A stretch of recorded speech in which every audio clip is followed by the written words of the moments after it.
بسم اللہ الرحمن الرحیم۔ السلام علیکم ورحمۃ اللہ وبرکاتہ۔ سورہ کہف پارٹ نمبر 3 ہے۔ اور ان سے دو شخصوں کا حال بیان کرو جن میں سے ایک ہم نے انگور کے 2 باغ عنایت کیے تھے اور ان کے گردا گرد کھجوروں کے درخت لگا دیے تھے اور ان کے درمیان کھیتی پیدا کر دی تھی۔ دونوں باغ کثرت سے پھل لاتے اور اس کی پیداوار میں کسی طرح کی کمی نہ ہوتی اور دونوں میں ہم نے ایک نہر بھی جاری کر رکھی تھی اور اس طرح اس شخص کو ان کی پیداوار ملتی رہتی تھی۔ تو ایک دن جب کہ وہ اپنے دوست سے باتیں کر رہا تھا، کہنے لگا، میں تم سے مال و دولت میں زیادہ ہوں اور جتھے اور جماعت کے لحاظ سے بھی میں زیادہ عزت والا ہوں، اور ایسی شوخیوں سے اپنے حق میں ظلم کرتا ہوا اپنے باغ میں داخل ہوا اور کہنے لگا، میں نہیں خیال کرتا کہ یہ باغ کبھی تباہ ہوگا اور نہ خیال کرتا ہوں کہ قیامت برپا ہو، اور اگر میں اپنے پروردگار کی طرف لوٹایا بھی جاؤں تو وہاں ضرور اس سے اچھی جگہ پاؤں گا۔ تو اس کا دوست جو اس سے گفتگو کر رہا تھا کہنے لگا، کیا تم اس خدا سے کفر کرتے ہو جس نے تم کو مٹی سے پیدا کیا، پھر نطفے سے، پھر تمہیں پورا مرد بنایا؟ مگر میں تو یہ کہتا ہوں کہ خدا ہی میرا پروردگار ہے اور میں اپنے پروردگار کے ساتھ کسی کو شریک نہیں ٹھہراتا۔ اور بھلا جب تم اپنے باغ میں داخل ہوئے تو تم نے ماشاءاللہ لا حول ولا قوت الا باللہ کیوں نہ کہا، اگر تم مجھے مال و اولاد میں اپنے سے کم تر دیکھتے ہو تو عجب نہیں کہ میرا پروردگار مجھے تمہارے باغ سے بہتر عطا فرمائے اور اس تمہارے باغ پر آسمان سے آفت بھیج دے تو وہ صاف میدان بن جائے، یا اس کی نہر کا پانی گہرا ہو جائے تو پھر تم اسے نہ لا سکو، اور اس کے میووں کو عذاب نے آ گھیرا اور وہ اپنی چھتریوں پر گر کر رہ گیا۔ تو جو مال اس نے اس پر خرچ کیا تھا اس پر حسرت سے ہاتھ ملنے لگا اور کہنے لگا کہ کاش میں اپنے پروردگار کے ساتھ کسی کو شریک نہ بناتا۔ اس وقت خدا کے سوا کوئی جماعت اس کی مددگار نہ ہوئی اور نہ وہ بدلہ لے سکا۔ یہاں سے ثابت ہوا کہ حکومت سب خدائے برحق ہی کی ہے، اسی کا سیلر بہتر اور اسی کا بدلہ اچھا ہے۔ اور ان سے دنیا کی زندگی کی مثال بھی بیان کر دو، وہ ایسی ہے جیسے پانی جیسے ہم نے آسمان سے برسایا تو اس کے ساتھ زمین کی رویدگی مل گئی، پھر وہ چورا چورا ہو گئی کہ ہوائیں اسے اڑتی پھرتی ہیں، اور خدا تو ہر چیز پر قدرت رکھتا ہے۔ اب ہم اس کی تفسیر دیکھتے ہیں۔ آیت نمبر 32 سے ہم سٹارٹ کرتے ہیں۔ اور اے رسول اکرم صلی اللہ علیہ وسلم، ان کے سامنے 2 آدمیوں کی مثال بیان کیجیے۔ ان میں سے ایک کو ہم نے انگوروں کے 2 باغ عطا کیے تھے، ان کے گرد ہم نے کھجور کے درختوں کی باڑ بنائی تھی۔ ایسا باغ تھا کہ انگوروں کا باغ تھا اور اس میں بیلیں تھی، اور ان بیلوں کو ہوا سے بچانے کے لیے ارد گرد کھجوروں کے درخت لگے ہوئے تھے اور بیچ میں نہر جاری تھی، اور دونوں کے درمیان اناج کا کھیت بھی اگایا تھا۔ دونوں باغوں نے اپنا اپنا خوب پھل دیا اور اس میں کسی چیز کم نہ ہوئی، اور ہم نے ان کے درمیان نہر جاری کر دی۔ پس اس کے پاس بکثرت پھل تھا، بہت زیادہ پھل تھا۔ پھر ایک روز اس نے اپنے ساتھی سے مباحثہ کرتے ہوئے کہا، میں مال و دولت کے اعتبار سے بھی تم سے بڑھ کر ہوں اور میری افرادی قوت بھی تم سے زیادہ ہے، یعنی کہ یہاں پہ اس نے تکبر کیا۔ اور پھر ایک دن وہ اپنے باغ میں اس حال میں داخل ہوا کہ اپنے آپ پر ظلم کر رہا تھا، یعنی کہ جو تکبر کرتا ہے وہ اپنے آپ پر ہی تو ظلم کرتا ہے۔ کہنے لگا، میں نہیں سمجھتا کہ یہ سرسبز و شاداب باغ کبھی تباہی سے دوچار ہوگا، اور میں نہیں سمجھتا کہ فیصلے کی گھڑی کبھی آئے گی، یعنی قیامت سے بھی انکار۔ اور اگر بالفرض مجھے میرے رب کی طرف لوٹایا ہی گیا تو میں وہاں پہ بھی یقیناً اس سے بہتر ہی ٹھکانہ پاؤں گا، یعنی کہ وہ سمجھ رہا تھا کہ میں بہت اچھا ہوں، مجھے یہ خاص عنایتیں مجھے ملی ہیں اور آگے بھی مجھے ملیں گی۔ اس کے ساتھی نے اس سے سوال و جواب کرتے ہوئے کہا، کیا تو اس ہستی کا انکار کرتا ہے جس نے تجھے بطور نوع حیات مٹی سے پیدا کیا، پھر بطور فرد ایک تولیدی مادے سے، پھر یہ کہ تجھے بطور انسان بہترین ساخت عطا فرمائی؟ اب وہ دوسرا شخص اس کو کہہ رہا ہے کہ تم اللہ کی ہستی سے انکار کر رہے ہو جس نے تمہیں بہترین انسان بنایا، لیکن جہاں تک میرا تعلق ہے تو میں یہ مان رکھتا ہوں کہ وہ اللہ ہی میرا رب ہے، اور یہ کہ میں اپنے رب کے ساتھ کسی کو شریک نہیں ٹھہراتا۔ کاش اپنے باغ میں داخل ہوتے وقت تو یہ کہتا، ماشاء اللہ لا حول و قوت الا باللہ، اس کا معنی ہے وہی ہوتا ہے جو اللہ چاہتا ہے، اور اللہ کی مدد کے بغیر کسی میں کوئی طاقت نہیں۔ اگر تیری نظر میں مال و اولاد میں تجھ سے کم تر ہوں تو یہ عین ممکن ہے کہ میرا رب مجھے تیرے سے باغ کے مقابلے میں کوئی بہتر چیز عطا کر دے۔ یعنی کہ ان کا دیکھے کہ دوسرے شخص کا مطلب وہ شکر گزار ہے اپنے رب کا، اور دوسری طرف تیرے باغ پر کوئی آسمانی عذاب بھیج دے جس سے وہ چٹیل میں دان بن کر رہ جائے۔ اس کا پانی زمین کی گہرائی میں اس طرح جذب ہو جائے کہ تلاش کے باوجود اسے نہ پا سکے، اور پھر ایک دن کیا ہوا، اس کا سب مال و متاع برباد ہو گیا۔ وہ اپنے اس مال کے نقصان پر جو اس نے اپنے باغ پر خرچ کیا تھا صرف افسوس ہی کر سکتا،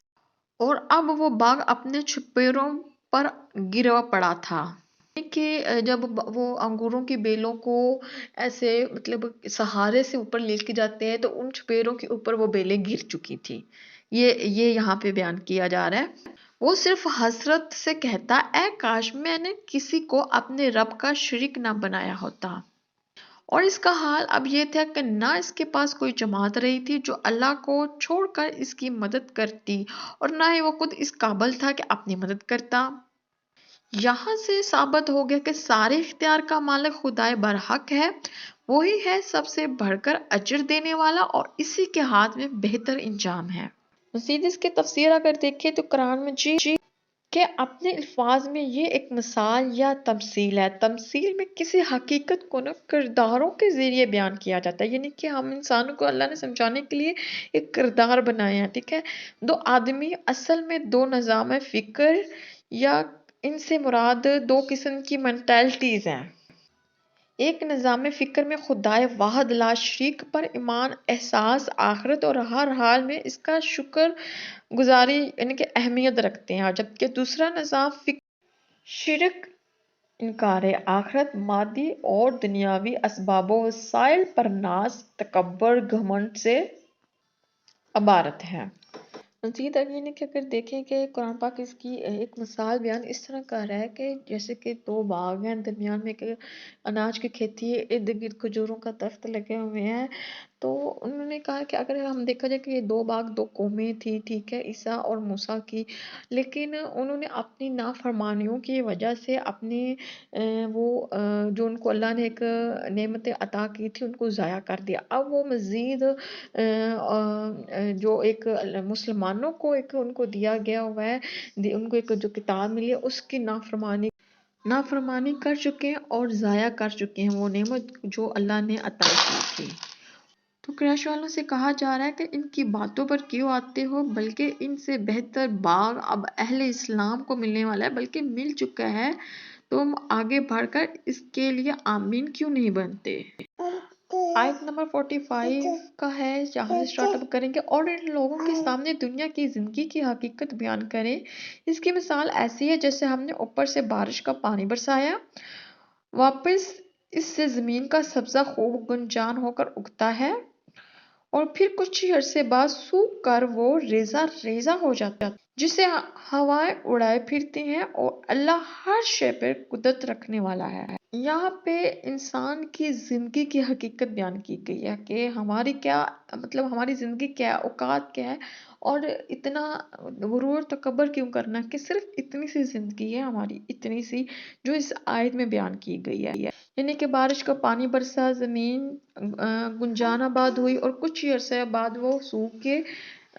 ریزہ ریزہ ہو گئی، اور پھر ہوائیں اس کو اڑا کے لے گئی، یعنی کہ اس کا نام و نشان ہے جب بچتا اس انسان کا، آنے والی نسلوں کو پتہ ہی نہیں ہے کہ ان کا بڑے کون سے ہو گزرے ہیں، تو یعنی کہ انسانوں کا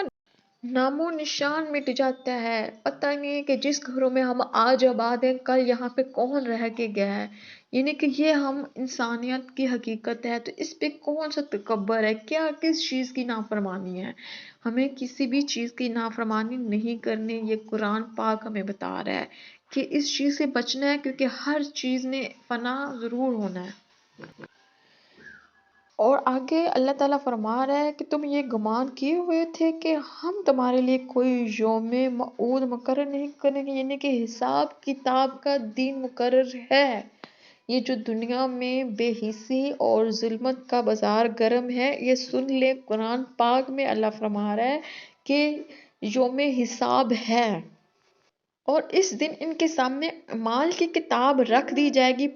بس تم مجرموں کو دیکھو گے کہ وہ اس سے جو اس میں لکھا ہوگا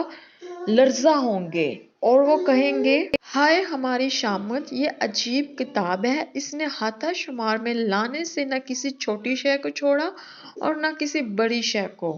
اور جو کچھ انہوں نے کیا ہوگا سب موجود پائیں گے، اور آپ کا رب تو کسی پر کوئی زیادتی نہیں کرتا۔ اب یہاں پہ اللہ کہہ رہا ہے کہ تم لوگوں کی چھوٹی سے چھوٹی، بڑی سے بڑی ہر چیز لکھی جائے گی، لیکن تمہارا رب کبھی اس پہ زیادتی نہیں کرے گا۔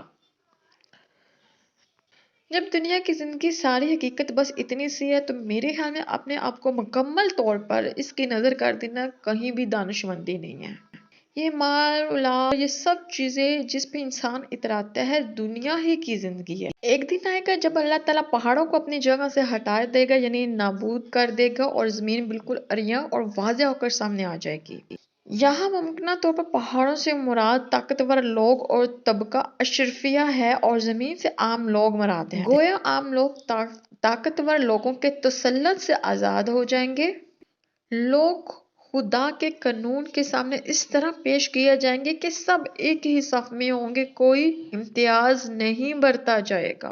آج جو لوگ مادی وسائل کی بنیاد پر حق کی مخالفت کر رہے ہیں، بہت جلد انصاف کے کٹہرے میں کھڑے ہوں گے اور اپنے اعمال پر نہایت شرمندہ ہوں گے، اور کوئی ان کا حامی و مددگار نہیں ہوگا۔